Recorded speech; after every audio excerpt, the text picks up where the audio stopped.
So the great bell hooks once said, children are amazing critical thinkers before we silence them. And it is true when you think about it. You know, we're all born with a natural thirst for exploration and learning. And children are born so curious and full of life and wonder and wanting to figure out themselves and the world around them and how they fit into everything and what happens when they do X versus Y. And just they're born being such amazing questioners and learners and scientists. And over time, with our rules, our expectations, our routines, and our projections, our anxieties, I mean, we all do this, right? To be human is to show up as ourselves in all of ourselves. And so as parents, though, it's interesting how we can over time come to, like bell hooks say, silence them. And so this episode is about, well, how do we undo that, right? How do we stop that cycle of silencing our children and in fact raise critical thinkers, right? Who learn to question everything, including our rules, what they're learning in school, what their peers tell them, what media and society tell them. Like, to be a critical thinker is to think very carefully about the information that you consume and to analyze it and question it and find different sources and be that curious learner that we all were born to be. So that is what this episode is going to cover. I'm so excited. I'm going to be sharing my unique framework when it comes to raising children who are critical thinkers. First and foremost, if you are new to this channel, if this is your first time hearing me, hi, hello, I'm Dr. Jasmine. I am a clinical psychologist as well as a mom of 3. And around here, we talk about all things parenting, child development, and, you know, our own mindset as parents and our own mental health and how it all interrelates with each other. So if you like that, if that's your jam, be sure to subscribe. It would mean the world to me if you could leave a review on whatever platform you use. That just helps me a lot. I think maybe it's only Apple, though, where you can leave a podcast review. But either way, if you could leave me a review and let others know what you got out of my episodes, that would mean the world to me. Also, don't forget to like this video if you get any value out of it. Okay, so let's go ahead and get started. So I want to start off by saying that the truth is, if we don't teach them to be critical thinkers, they're going to be easily influenced by their peers, the media and society, other adults. And when we think about it, the leaders of this world are the critical thinkers, right? They're the scientists. They're the ones coming up with creative ideas and innovating. And in this digital world where there is AI, we are bombarded with so much information and social media. I mean, it's never been easier to be educated, entertained, inspired, or just fed content than it is now. And I really view this skill of being able to critically think as a must-have. This is not when you have time in your busy schedule, make sure you raise a critical thinker. No, this is a crucial must-have to your parenting because it translates into everything else your child does, whether it's how they approach learning and their overall academics and career choices to their relationships with peers, right? How they view people and come to observe people and their actions and the information that people try to tell them, right? When we're critical thinkers, it's a lot harder to get over on us, okay? Now, it's not to say we need to 100% be like consumed with this idea of raising a critical thinker. In fact, it is infused in our parenting, right? It's how we show up to the relationship and how we teach our child. So I'm going to go over my framework, which is DCM. D stands for discipline, C stands for conversations, and M stands for media. Okay, so I'm going to break this down in this episode, and we're going to start with discipline. Okay, let's go there. So I talk a lot about discipline on this channel. And maybe you've already heard me say this, but I think that society has conditioned us as parents to crave control over our child. And this is really the spirit of authoritarian parenting, right? Do as I say. Okay? Don't ask me questions. Just listen, obey, and follow the agenda. Be quiet. Okay? I should not be able to hear you. I should just be able to see you doing what I tell you to do, right? This is infused with control, right? And the idea that is fed to us is that if we are not able to control our child, get them to obey us, get them to always listen to us, then we are failures as a parent, right? We're not doing something right, and we need to go back to the drawing board. And the idea is control. And this is the opposite of raising a critical thinker, if you think about it, because when we have that approach to our parenting, we shut down our child's ability to critically think what we're telling them. We shut down their questions and their natural curiosity to try to understand where we're coming from and why things are the way that they are. And we teach them to blindly obey authority. And that is the direct opposite of raising a critical thinker. And it's one of the reasons, not all the reasons, but it is one big reason why I'm so passionate about approaching parenting in a different, more conscious, intentional way. Now, yes, this approach requires more of our effort. Yes, it's going to require more of our energy. Yes, it's going to require us to slow down, take time to teach our child things, and take in their feedback and change our approach based on the feedback. Yes, it's going to require us to be flexible and to be critical thinkers ourselves. And it's going to require our awareness and our self-reflection, which is the spirit of my DCM framework. I forgot to mention this in the beginning, is consciousness. So what we're doing is we are being conscious about our discipline approach. And so I want to go through some questions that I urge you to ask yourself on a more regular basis. Maybe these are journal questions that you can think about, or just, think about after this episode. Now, I'm not going to go through all the questions because it's a long list.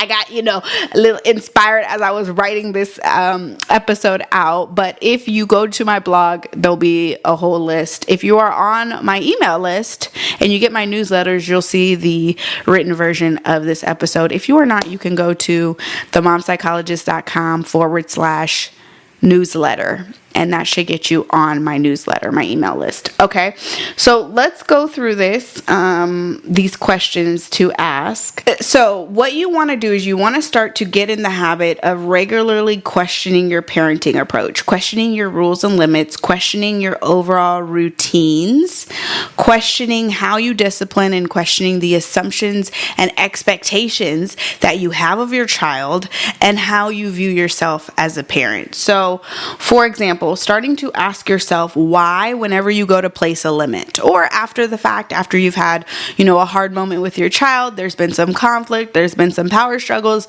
ask yourself, well, why did I make the decisions that I made in that moment, right? Why was it not okay for them to do X, Y, Z? And is my way necessarily better? And if so, why, right? Just like questioning yourself, and really, I like to think of it like you're putting your actions on trial, and you're trying to make sure that it's based in reality. Okay. A lot of what we do is impulsive, and it's just, what I always do. So just do it, right? And a lot of it is mindless. And so to raise our consciousness, we have to get in the habit of regularly questioning. And it's not about beating ourselves up. Please hear me. This is not about beating ourselves up. This is about just becoming more conscious and intentional. Okay, so there's a fine line. So whenever you find yourself feeling like, oh man, I should have did it this way, offer yourself compassion. Yes, I could have shown up And yes, there are concrete ways that I can repair this with my child, and now I know what to do differently, right? This is all about learning and growing, okay? The other thing you can start to get in the habit of is asking yourself about your routines, asking yourself, is this the best for my child, for my family right now? Routines, they tend to change based on our child's age, their needs, the different seasons that we're in, if we have more children or changes in the family. So just like questioning, okay, is everything working, or is there any ways I need to pivot or tweak, and how can I do that? Bonus points if you get your child to contribute their thoughts and their feedback on the routines. Okay, this one is big, and I'm going to go into this a little bit more, but question the assumptions that you have about your child and what they are able to do, okay? Oftentimes, our assumptions of our child are not based in reality. They're based in who we think our child should be and what we think they should be doing. And a lot of this comes from society and our own family members. So in my private membership, oftentimes when I'm coaching parents, a lot of the times I'm asking, well, why can't they do that? Or why didn't you help them with X, Y, and Z? And I'll never forget a time I was coaching a mom, and she was talking to me about her son and getting him his independence and feeling very frustrated that he wasn't able to dress himself and do all of these things, and it caused a lot of tension in their relationship. It caused a lot of power struggles because he didn't want to do what she expected him to do. And I asked her more about it, and what I realized and what she realized was that this was an expectation that she came to have because of her family and because of them criticizing in subtle ways her parenting and asking, oh, why are you still doing that for him? And he should be able to do this. And and so those subtle questions, okay, which really are criticisms, called her to question herself and ultimately to have these expectations of him that were not aligned with where he was. And that's what I had to help her understand. Yes, we want to get him to more independence, but no, we don't want to force him to get there before he's ready. And this is the root of the power struggle, right? Your expectations are not aligned with where he's at developmentally speaking. Now, yes, we can slowly move him towards greater independence, but we have to move at his speed. And if he's giving us feedback that he's struggling, we have to take that feedback in, be dynamic, be flexible, and step in a supportive way. And so that was really helpful for her. And that really cut back on the power struggle she has. And so this is just my gentle reminder to you to consciously and continuously question the expectations that you have of your child and make sure they're rooted in their development. And sometimes we need somebody else outside of the situation to give us feedback. And so that's why the membership is so helpful for a lot of parents, is because then I can, give them that feedback that they need. But asking yourself, what assumptions do I have about my child and their behavior? What expectations do I have of them? Where do my expectations and assumptions come from? Who taught me to think in this way? Like, why do I think this is where he should be? Where did I learn that from? And is this based in reality, basically? Also, question how you see yourself. And what I mean by this is questioning, what are your parenting values, and are you showing up day to day as that highest self, right, that you envision? The other important thing to think about and reflect on is your anti-vision. I see a lot of, content around, our vision and our goals, but what is your anti-goal, right? How do you not want to parent? I think that's just as important, is to identify the enemy, okay? Where we're not going versus where we want to go, so that we can be very clear with ourselves and make sure that we're showing up in that way. So to wrap up this section, discipline means to teach. And In order to raise critical thinkers, we have to be critical of our parenting approach, and not in a way where we're beating ourselves up, but we have to just be more aware and conscious of why we make the decisions that we make. This is going to be such a wonderful thing to model for our child, and to just ensure that we are parenting in a way that's aligned with our values and aligned with who our child is and how they're showing up. Now, number 2 in this framework is conversations. And this is about approaching conversations in a conscious way. One big way to do this is to ask better questions, right? If we want to raise better thinkers, we have to ask better questions, because when we're able to ask questions at the right time in the right place, right? Because it's not always the right time to ask all these questions and bombard our child with a lot of questions. But when we learn the art and the science of asking the right questions, we get our child to think, right? Questions directly ask your child to think. It also sends them the message that your opinion, your perspective, what you know matters to me. I want to hear it. And also, when I'm asking you to think and tell me, I'm asking you to synthesize your information. I'm asking you to articulate yourself, and I'm questioning, your beliefs or your processes or your experiences. This is critical thinking, right? In action. What happens a lot of the times, though, unfortunately, is that, like I said at the top of the episode, children are naturally born to be scientists, to be critical thinkers. They question everything. But slowly, because, we're parents, we're humans, we can, without meaning to, slowly start to shut down their questions, right? Oh, not now, or oh, go figure it out on your own, or oh, let's talk about that later.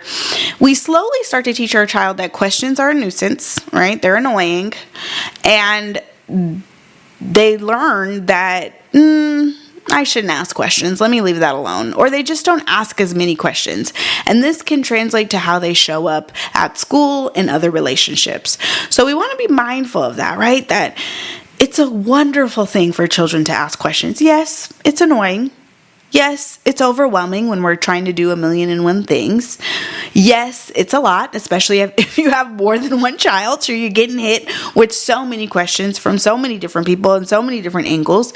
It's a lot, okay? So I have some thoughts about that, but I won't go into all of it in this episode. But I think one of the things that's been helpful for me as a mom is to get into the habit of putting the question back on my child, right? So it's not that to raise critical thinkers is to constantly be answering our child's questions. In fact, it's almost better a lot of the times to put the question back on them, because so many times I have found, and you can let me know if you relate to this in the comments, but I have found that my daughters ask me questions they know the answers to, but maybe they want to see what I think. They want to get some confirmation. They're not really sure of themselves.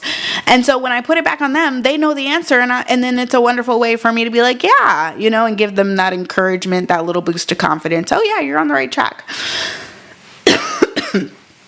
So that's been one of the things that's helpful for me, and just also changing my mindset. And I will directly tell them, and it's a way to remind myself, don't ever stop asking questions. Great job asking mommy questions. Even if it's about our rules and our routines, I want you to ask me questions, right? It shows me that you're thinking, and it gets me thinking, and now we're having a great conversation.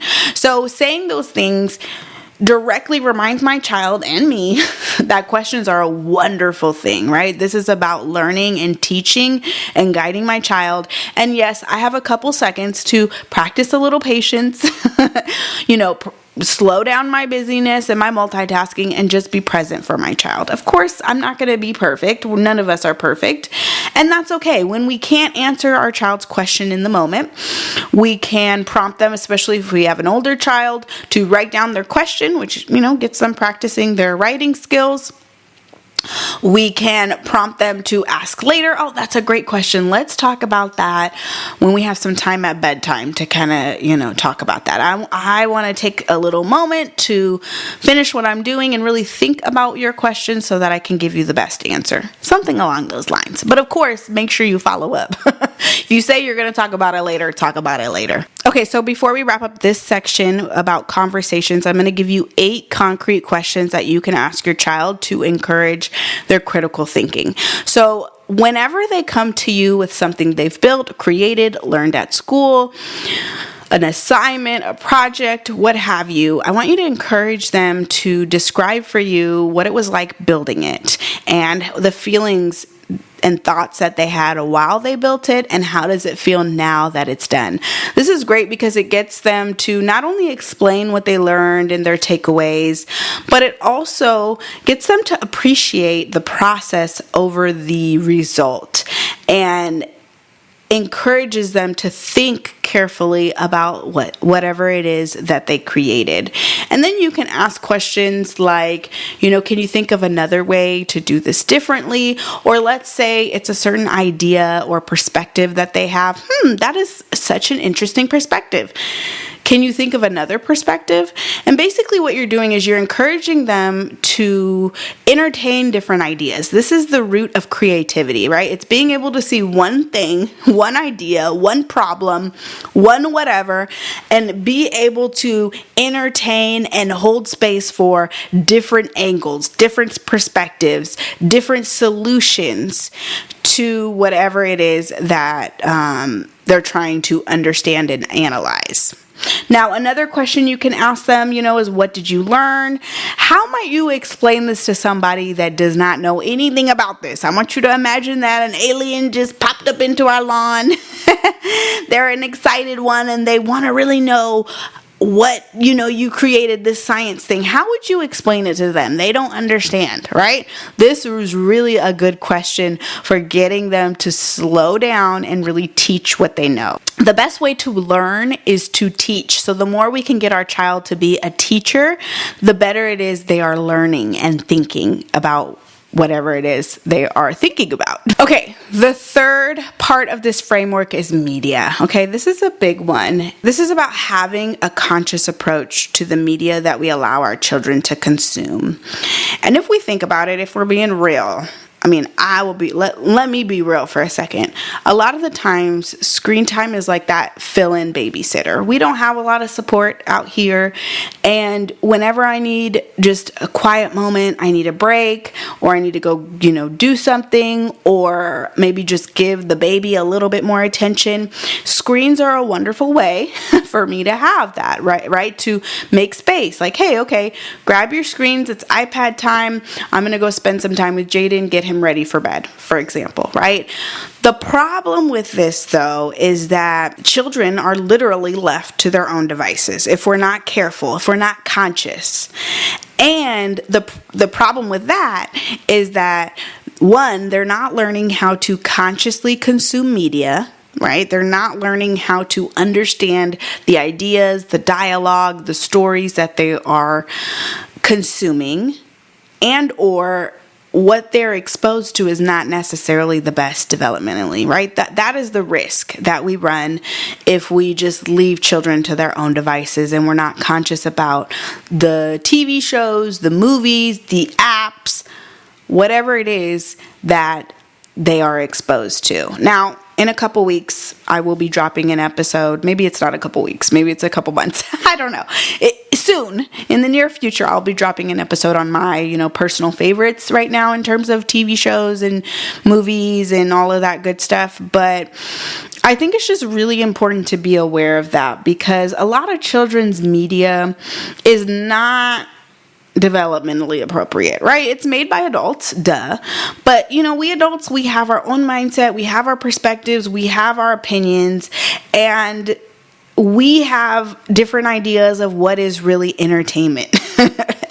And sometimes the content, I've seen so many movies where it's not appropriate for children. Like, it's about adult themes like romance and marriage, things that children don't experience, right?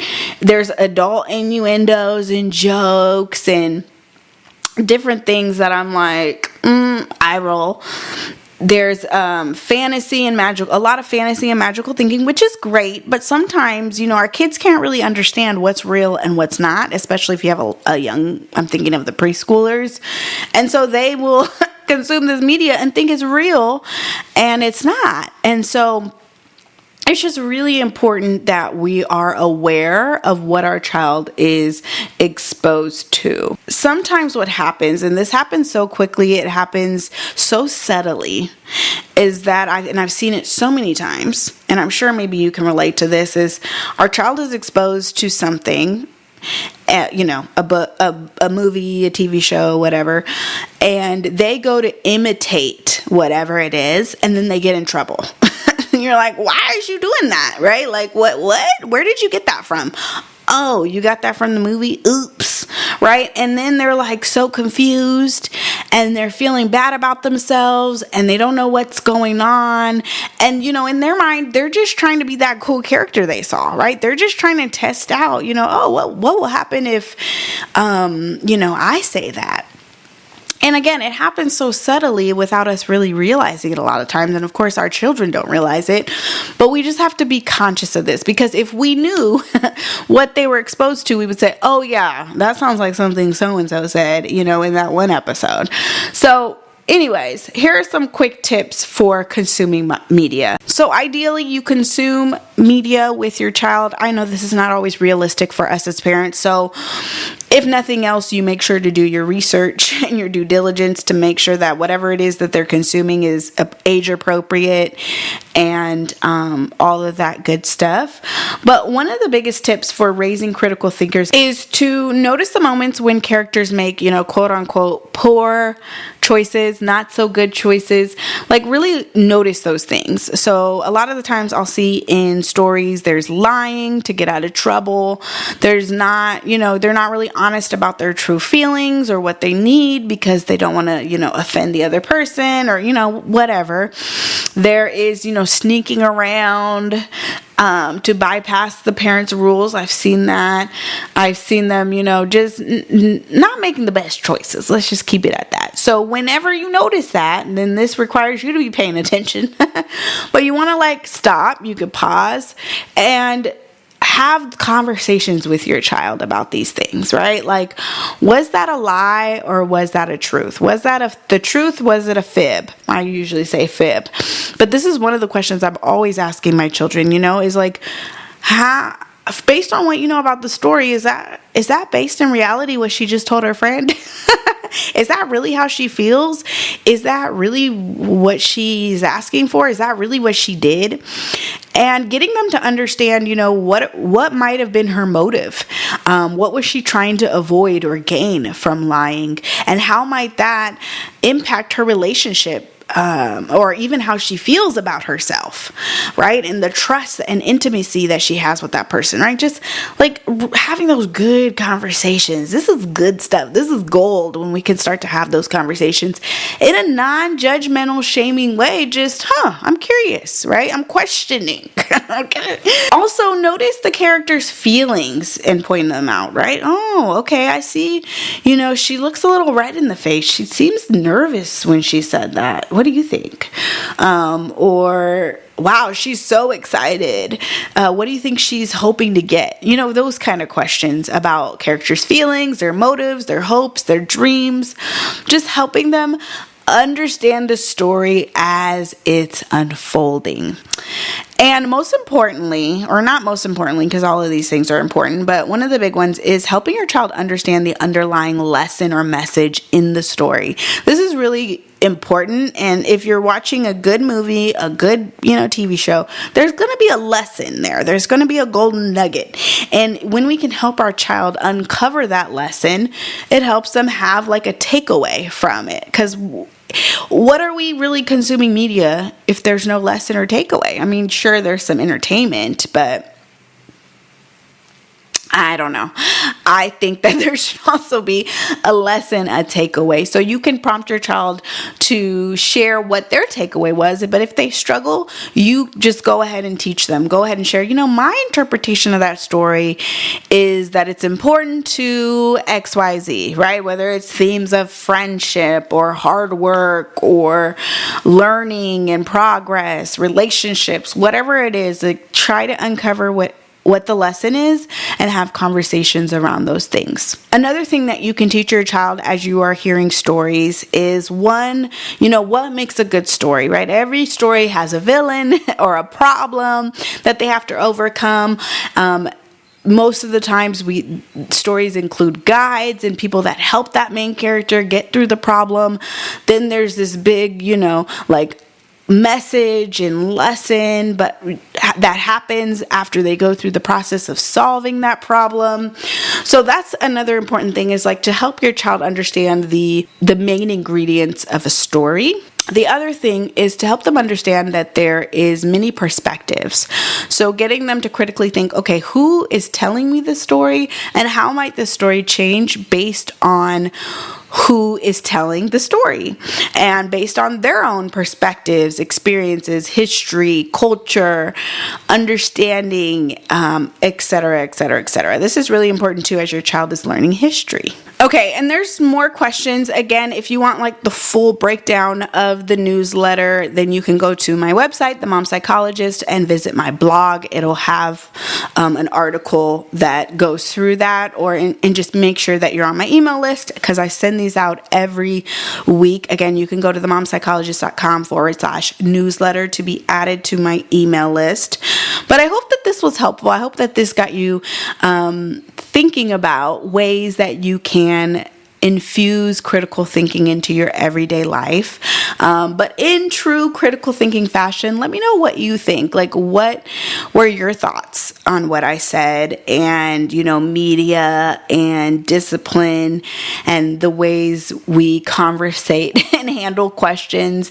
Let me know what your thoughts are, maybe your main takeaways, or questions that you have moving forward. And again, like I said, in the coming weeks, I'll be dropping an episode to share more of my recommendations on TV shows and apps and movies that at least we really enjoy as a family. So be sure you're tuned in. And again, if you like this episode and you're tuning in on YouTube, don't forget to give it a big thumbs up. That really helps me. Leave a review if you're listening in on podcast, and I'll see you in the next episode. Bye.